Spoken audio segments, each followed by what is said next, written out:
Eh bien bonjour Lucie, Bonjour, comment vas-tu? ça va très bien. Comment c'est la Catoquine cette année? C'est toujours génial comme d'habitude, c'est toujours incroyable la Catoquine, il y a une ambiance de fou, c'est super familial, franchement c'est un kiff. Faut venir. Peux-tu nous présenter ton stand? Le stand Vox Poulpi, on est un collectif artistique, à la base on fait des vidéos sur internet de doublage, de chansons et tout ça, et là on propose une activité de doublage, donc s'essayer à la bande rythmo, au doublage, au fun tout simplement. Depuis quand tu fais du doublage comme ça? Ah mais ça c'est une bonne question, voilà. J'ai commencé en amatrice vers 2018 quand j'ai rejoint une communauté sur internet qui faisait principalement de la chanson et qu'on m'a dit viens essaye une scène de doublage. Donc j'avais essayé, c'était le Roi Lion, j'avais doublé Simba et on m'a dit ouais t'as un truc, vas-y continue dans le doublage, ça irait bien en fait. Du coup j'ai continué, j'ai écouté, je me suis même inscrite au théâtre, au conservatoire pour en faire ma carrière quoi finalement plus tard. Donc voilà, depuis 2018 ça commence à dater un petit peu. As-tu déjà pris des cours de chant? Non, j'ai appris toute seule à chanter, j'ai pas que je suis la meilleure, loin de là.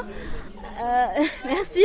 En tout cas, je voulais te féliciter, toi la grande gagnante de la Japan Manga Wave. Du concours de karaoké, oui tout à fait, merci.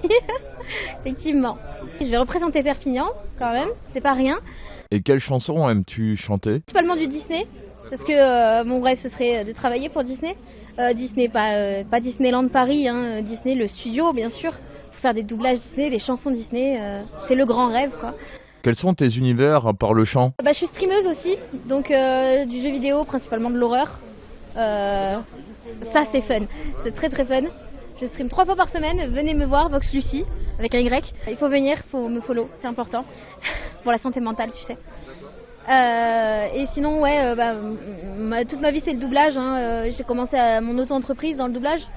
C'est de la voix, c'est pas que du doublage, parce que le doublage c'est une caractéristique spécifique en fait du travail de la voix, parce qu'il y a aussi la création de voix quand il n'y a pas déjà une voix originale, il faut créer la voix finalement.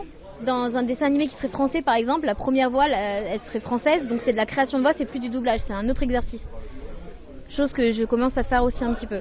Et dans les films ou séries à part Disney? Sinon dans les films et séries, à part les Disney, ouais c'est compliqué. Des dessins animés aussi. Je suis restée une enfant en fait dans ma tête.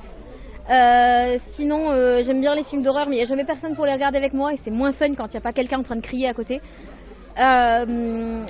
Sinon ouais ce qui passe en fait, je suis pas très très difficile. Des films français un peu nuls aussi, des fois j'aime bien poser mon cerveau. Voilà. Ça fait du bien des fois. Ça fait du bien de poser son cerveau, hein. Et les séries genre Kaamelott, j'adore poser mon cerveau devant Kaamelott. Pour toi, qu'est-ce que l'imaginaire? C'est de rester un enfant dans sa tête. En forêt, c'est toujours un enfant. Et le monde il devient différent. Et je pense que c'est ça. Je sais pas si je me suis pas éloignée de la réponse, mais c'est pas grave. L'imaginaire, ça t'apporte quoi dans ton quotidien? C'est tout en fait, parce que l'imaginaire, ça, comment dire, c'est la base de tout le fun, de toute la vie en fait. Voilà, c'était philosophique ce que j'ai dit. Et qu'est-ce que tu penses de l'IA dans le doublage? C'est nul, c'est moche, c'est pas bien. Faut pas faire ça en fait. Pourquoi remplacer l'humain alors que l'humain a toute l'âme, c'est l'âme de l'œuvre en fait, la voix humaine. Moi j'ai été écouter un doublage d'IA, de My Little Pony c'était. Et franchement, ouais ils imitent à peu près bien une voix humaine, mais y a rien, c'est vide. C'est une coquille vide. Et c'est nul de faire ça franchement, donc hashtag touche pas à ma VF. Et il y a une pétition, faut signer la pétition. Tous ceux qui l'ont pas encore fait, signez la pétition touche pas à ma VF pour dégager l'IA au moins de nos VF quoi. Où peut-on suivre Vox Poulpi sur les réseaux? Et sinon ouais sur Instagram, Twitter, même si on fait rien du tout sur Twitter, mais surtout sur YouTube. Principalement YouTube. Est-ce que tu voudrais rajouter autre chose? Restez des enfants, voilà, c'est ce que je répète depuis le début. Restez des enfants, c'est trop fun d'être un enfant. Merci beaucoup.